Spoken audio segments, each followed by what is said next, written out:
যে সুন্দর একটা শাকের রেসিপি আপনাদের সঙ্গে শেয়ার করব। এই দেখুন তেলাকুচি শাক, আমার এই হাতে আছে তেলাকুচি শাক আর এই হাতে আছে দেখুন তেলাপিয়া মাছ। তাই তেলাকুচি শাক দিয়ে আর তেলাপিয়া মাছ দিয়ে এই দুটোর খুবই মিল আছে, তা হবে ঝোল। এই তেলাপিয়া মাছ আর তেলাকুচি শাক দিয়ে রান্না করলে কিন্তু দারুণ লাগে। এই শাক কিন্তু বনে বাজারে হয়ে থাকে, অনেকে খেতে জানে অনেকে জানে না, কিন্তু সবার জন্য বলছি। আগেকার মা ঠাকুমারা কিন্তু যখন কিছু রান্না না থাকতো ঘরে এই শাক পাতা তুলে কিন্তু রান্না করতো, খেতে কিন্তু অসাধারণ লাগে খেতে। তা বহুদিনের পুরনো কিছু রান্না আমি যেগুলো মা ঠাকুমাদের শিখেছি, আমার কিছু জানা আমি আপনাদের দেখানোর চেষ্টা করি। তা আমার এই শাক পাতার রেসিপি আপনাদের কেমন লাগে অবশ্যই কমেন্টে জানাবেন। এই দেখুন পুরো তেলাকুচি শাক, তা আমি আপনাদের তোলা দেখাতে পারলাম না, তুলে নিয়ে চলে এসেছি। তার আগে আমি মাছটা কাটবো, তারপরে আমি শাকটা বাছা দেখাবো আপনাদের। আর একটা জিনিস দেখাবো, কালকে আমার বউরা খুব বড় একটা শোল ধরেছে, শোলটা বালতিতে জ্যান্ত আছে। তা সকাল থেকে শুধু বলছে ঠাকুমা আমাকে এই শোল মাছ দিয়ে ভর্তা বানিয়ে দাও।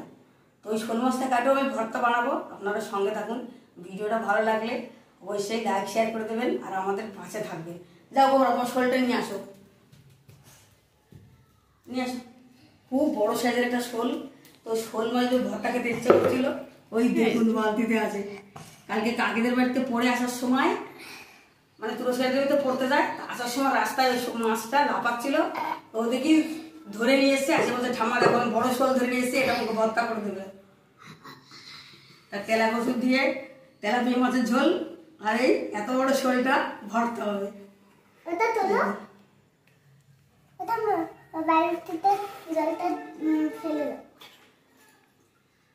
এই দেখুন ওই বিরাট বড় শোল, ভর্তা বানালে খেয়ে পারা যাবে না। এই দেখুন লাফাচ্ছে কিরম। আসলে বন্ধুরা এটা ওই দেখুন কামড়ায় ধরেছে আমার হাতে, দেখুন এটা আসলে বন্ধুরা ছোট একটা ল্যাটা মাছ। আমি তো এমনি একটু মজা করে বলছি যে বড় ছিল। সে যাই হোক বাচ্চা মানুষ কষ্ট করে ধরে নিয়ে এসেছে, অনেক খুশি। তাই এই মাছটা কেটেও আর কি অল্প করে ভর্তা বানাবো আর তেলাপিয়া মাছের ঝোল হবে। আসলে এখন মাছগুলো কেটে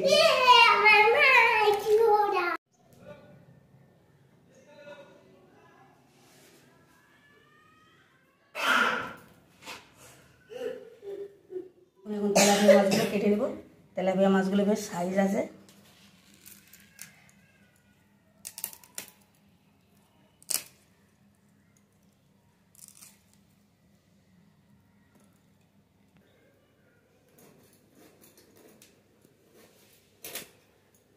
একটু ছাই মেখে নিলে মাছ কাটতে সুবিধা। ছাই নাই তো, এখন তো বর্ষাকাল, বাইরে উনুনটাও ভেঙে দিয়েছি, না মাঝে মাঝে রান্না করতাম উনুনে।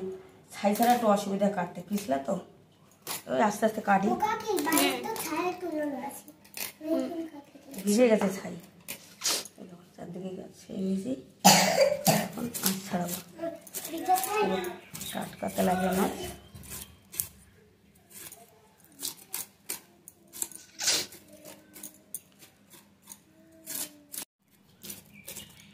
আমি তো ল্যাসটা ভালো করে ধরতেই পারছি না, স্লিপ করছে না।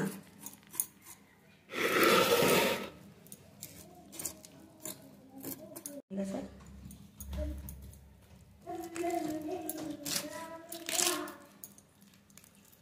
অনেকে মাছ কাটতে চায় না, মাছ কাটতে অনেক কঠিন, কিন্তু মাছ কাটতে পারলে খুবই সহজ মাছ কাটা। একটু ছাই হাতে মেখে নিলে ঝপঝপ কাটা হয়ে যায়। একটু ছাই নাই বলে একটু সমস্যা হচ্ছে কাটতে।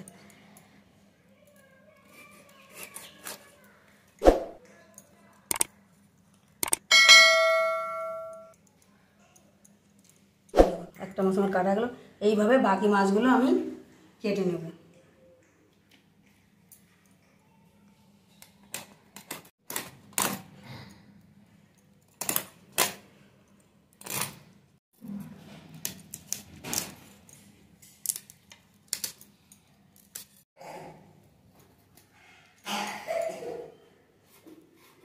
তেলাপিয়া মাছগুলো সব কেটে নিয়েছি, এখন ল্যাটা মাছটা কাটবো।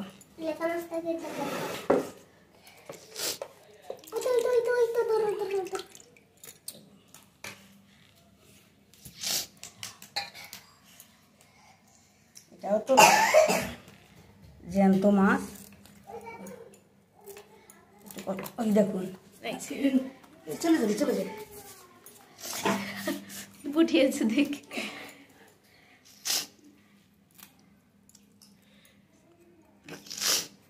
যে কোনো মাছ কাটতে গেলে একটুখানি এই মানে এই জ্যান্ত মাছ ছাই হলে একটু চেপে মেরে নিই, না তো কাটা যাচ্ছে না।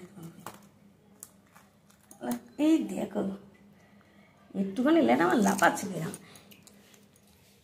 এই মাছগুলোর গায়ে প্রচুর রক্ত। ছোটো ছোটো বাচ্চাদের যদি এই মাছ এরকম তেলাকুচু শাক কিংবা থানকুনি পাতা দিয়ে ঝোল করে খাওয়ানো যায়, কি কুলেখাড়া শাক দিয়ে, খুবই উপকারী। দেখুন ছাড়িয়ে নিয়েছি, এখন মুন্ডুটা কাটবো।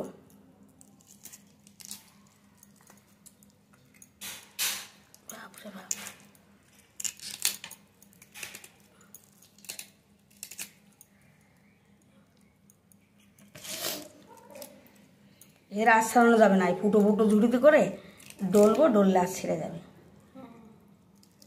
তো তেলাপিয়া মাছগুলো তো কাটলাম অনেক কষ্টে ছাই ছাড়া, আর এটা তো আরও স্লিপ। এই দেখুন লেজটা কেটে নিই, কেটে দিয়েছে তাও লাফাচ্ছে।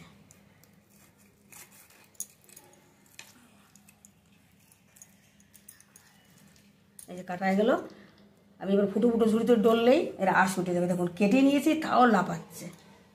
বাবু তোমার বড় সাইজের শোল কাটা হয়ে গেছে, এবার পরিষ্কার করে ধুয়ে নিয়েছে, এবার আর রান্নাটা শুরু করি। না না আমি কলে দিয়ে ধোবো, তোর হাত দিতে হবে না, শর্ট তুই। তেলাকুচু শাকগুলো আমি শীষ টিস ফেলে পোকা পাতা পরিষ্কার করে এগুলো আমি ছাড়িয়ে রেখেছি, আর এইটা আমি ছাড়াইনি। তা তেলাকুচু শাক কী করে ছাড়াতে হবে এটা আমি আপনাদের দেখাচ্ছি। দেখুন এই যে এই শীষগুলো, এই শীষগুলো এইভাবে এই যে এভাবে ফেলে দিতে হবে। এই যে লম্বা করে ধরতে হবে, এইভাবে পোকা পাতা এই শীষগুলো ফেলে দিতে পারে। কচি কচি পাতাগুলো এই যেরকম কচি কচি পাতাগুলো রাখতে হবে। এই একটা ছাড়ানো হয়ে গেছে। সব তো কচি পাতা পাওয়া যায় না, তা কচি আর এই পাতা এই ডাঁটাগুলো চেবাতে বেশ ভালো লাগে। তো এই যে একটা ছাড়ানো আপনাদের দেখিয়ে দিলাম। এইভাবে শীষগুলো পরিষ্কার করে এগুলো সব ছাড়ানো হয়ে গেছে। আগে আমি ছাড়িয়ে দিয়েছিলাম, আর একটা আপনাদের ছাড়ানো দেখালাম। এখন কেটে নেব। এ তো দেখলে মনে হচ্ছে অনেকগুলো, কিন্তু এ রান্না করলে খুব হয়ে যাবে। আর এই পাতা খাওয়া তো খুবই উপকারী। এই তেলাকুচু শাক, এই শুধু এই শাকই নয়, এই শাক পাতা বড়া করে খাওয়া যায়। এই শাক দিয়ে মাছের ঝোল, যে কোনো মাছ দিয়েই রান্না করলে ভালো লাগবে, কিন্তু জ্যান্ত মাছ হলে তো আরও ভালো। বড়া করে খাওয়া যায়, তরকারি করে খাওয়া যায়, আবার এই পাতা কচি কচি পাতা ভর্তা বানিয়ে খাওয়া যায়। মানে এই শাকের অনেক গুণ আছে, যেভাবেই খাবেন না কেন খুবই উপকারী একটা শাক এই তেলাকুচু শাক। আমার তো যে কোনো শাকই খেতে বেশ ভালো লাগে। এইভাবে সব শাকগুলো কেটে নেব। কেটে নিয়েছি, এখন ধুয়ে নেব। আর এই শাকের মধ্যে দেবো এই দেখুন সরু সরু করে আলু কেটে নিয়েছি, এইভাবে সরু সরু করে আলু কেটে দিতে হবে। নিয়ে চলে এসেছি মাছে, এখন লবণ হলুদ মাখিয়ে নেব। লবণ হলুদ ভালো করে মাছের মধ্যে মাখিয়ে নেব। একবারে লেটা মাছটাও মাখিয়ে নেব লবণ হলুদ। মাছে খুব ভালো করে লবণ হলুদ মাখিয়ে নিয়েছি, এখন মাছগুলো ভেজে নেব। কড়াই থেকে আগেই আমি সরষের তেল দিয়ে দিলাম, তেল গরম হয়ে গেছে, মাছ দিয়ে দেবো।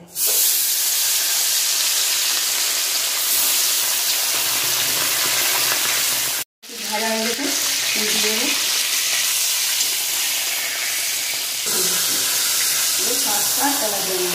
লাল লাল করে ভেজে নেব। মাছগুলো ভালো করে ভেজে নিয়েছি, এখন তরকারিটা রান্না করব।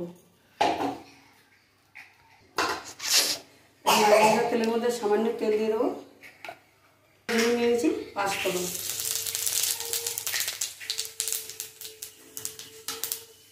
ফোড়নটা ভাজা হয়ে গেছে, এখন ধুয়ে রাখা আলু দিয়ে দেবো।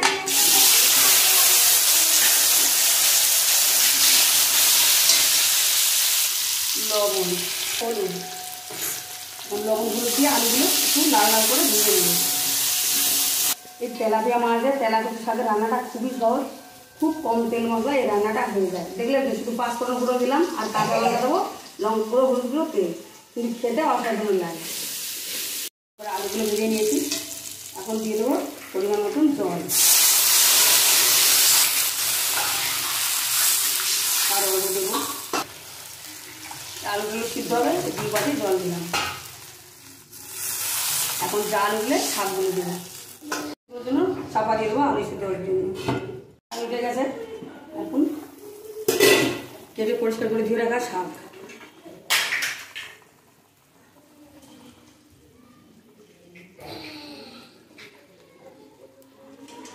দিয়ে দিয়েছি। আবারও কিছুক্ষণের জন্য চাপা দিয়ে দেবো। একটা ছোটো তাওয়া বসিয়ে দিয়েছি, ওই ল্যাটা মাছটা ভাজবো ভর্তা করার জন্য। হ্যাঁ ঠিক আছে, ল্যাটা মাছটা দিয়ে দেবো।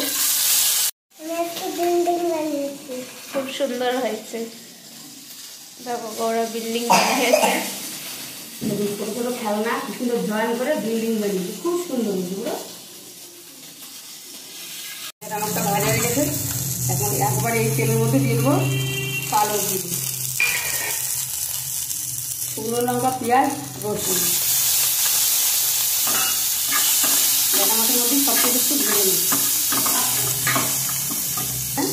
লবণ, হলুদ সব কিছু ভেজে নিই। ঢাকা দিয়ে রেখেছিলাম, এই দেখুন। এখন দেবো কিছু কাঁচা লঙ্কা, একটু হালকা হাত বাড়িয়ে দেবো। আলু হালকা সিদ্ধ হয়ে গেছে, আর কিছুক্ষণ সিদ্ধ হলে মাছগুলো দেবো, আবারও চাপা দিয়ে দেবো। কিছুক্ষণ ঢাকা দেওয়া ছিল, ঢাকা খুলে নিয়েছি, সব কিছু খুব ভালো করে সিদ্ধ হয়ে গেছে। এখন ভিজে রাখা তেলাপিয়া মাছগুলো দিয়ে দেবো। মাছগুলো আর কিছুক্ষণ জাল করে নিয়ে নামিয়ে ঢাকা দিয়ে দেবো। রান্না করা হয়েছে, গ্যাস অফ করে নামিয়ে নিয়ে বলে দেবো। এখন ল্যাটা মাছের ভর্তা বানাবো। এখন এটা একটু শিলে বেটে নিয়ে আসবে। পেঁয়াজ, রসুন, কালো জিরে দিয়ে ল্যাটা মাছটা যে ভেজেছিলাম পুরো শিলে বেটে নিয়ে চলে এসেছি। দিয়ে দিলাম কাঁচা লঙ্কা, ধনে পাতা কুচি, সব কিছু একসাথে ভালো করে মাখবো। ওইটুকু একটা ল্যাটা মাছ, ওইটুকু ভর্তা হয়েছে, যদি যেটুকু হয়েছে গোবর খেতে চেয়েছে বানিয়ে দিলাম। নিয়েছি, দিয়ে দেবো সরষের তেল। ভর্তার মধ্যে সরষের তেল দিলে খুব ভালো হয়, কাঁচা সরষের তেল। সব কিছু আবার ভালো করে মেখে নেবো।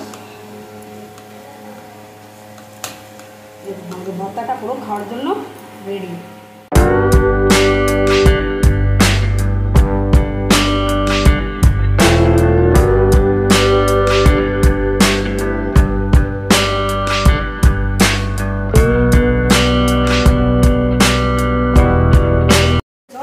ল্যাটা মাছ ভর্তা হয়ে গেলে এখন আমার বউরাকে খাইয়ে দেবো। বউরা খেয়ে বলবে ল্যাটা মাছের ভর্তাটা কেমন। একটু ভর্তা নেবো, ভর্তা বানিয়ে নিয়েছি, ভাতও নিয়ে নিয়েছি। এখন বউরাকে খাইয়ে দেবো, খেয়ে বলবে ল্যাটা মাছের ভর্তা কীরকম হয়েছে। তারপরে ভাত মেখে নিয়ে আসবে। এগুলো লঙ্কা না, এগুলো ধনে লঙ্কা।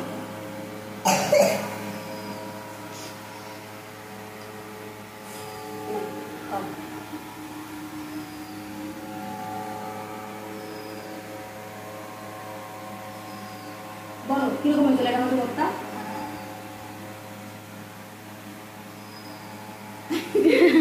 কিরকম বলবি তো? আর এক গালা খাও, আর এক গালা খেয়ে বলো।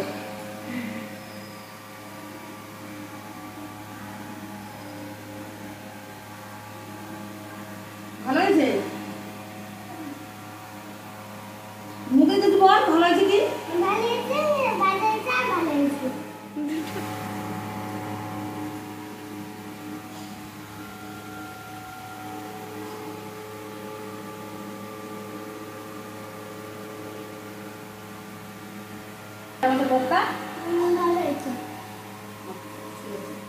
দেখলেন যে কত সহজ দুটো রান্না আপনাদের সঙ্গে শেয়ার করলাম। তেলাপিয়া মাছের ঝোল আর ল্যাটা মাছের ভাত। ল্যাটা মাছের ভর্তাটা গোবর খেয়েছে, খেতে বললেও ভালো হয়েছে। সত্যিই ল্যাটা মাছের যে কোনো মাছের ভর্তাই খেতে খুব ভালো লাগে। আজকে দুটো রেসিপি আপনাদের কেমন লাগলো অবশ্যই কমেন্টে জানাবেন, লাইক শেয়ার করবেন, আর এইভাবে আমাদের পাশে থাকবেন। এই সব ভিডিওটা দেখার জন্য সবাইকে অনেক অনেক ধন্যবাদ।